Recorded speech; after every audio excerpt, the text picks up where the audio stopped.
So guys, we are about to dive into the Ninos night segment. It's a ritual in most boarding schools, and we're going to hear the stories of your Ninos night.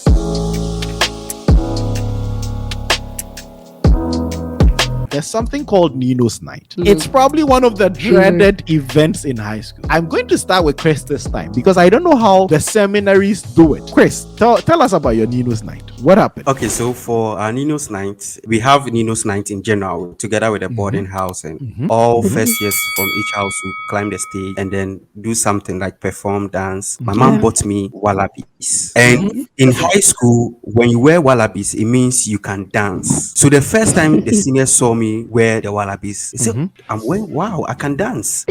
So I was supposed to headline the Ninos night for my house. I was the lead dancer.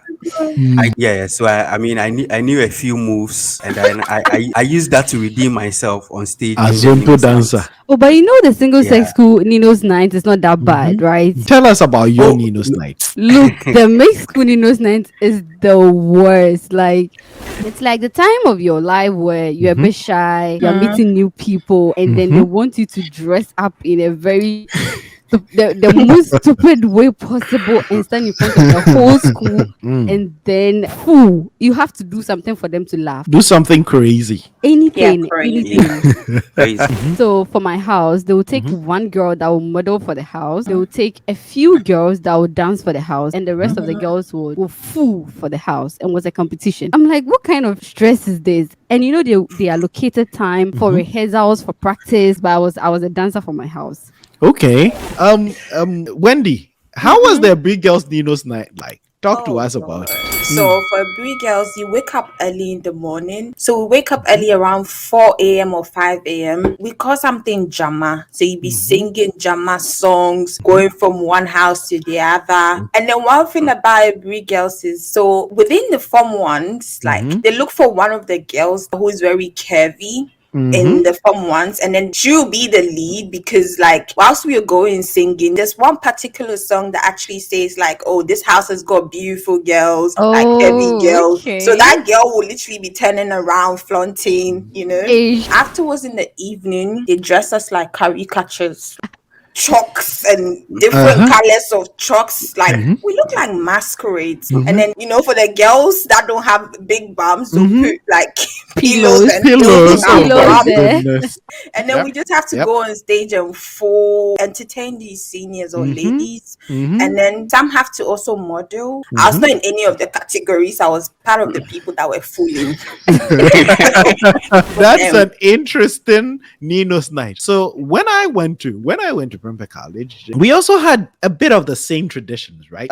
We didn't have models because obviously it's an all-boys school, so we didn't have anybody who would model. So it was between the dancers and the comedians. And at the time, I think stand-up comedy wasn't really a thing. The only stand-up comedians we had were like, you know, the concert party people, Ejako, Bobo Kala, and all that. And in Ghana, I think basically you dress like a clown. So half the freshmen would dress like clowns, would have powder, like you were saying, chalk, and sometimes we use blue. I don't know if you guys remember blue. Blue. And would do that. We'll put on ties, would use anything to make you look like a clown. And then they'll let you wear either your underwear on top of your trousers. So you wear trousers and you wear underwear, like something to make you look dumb.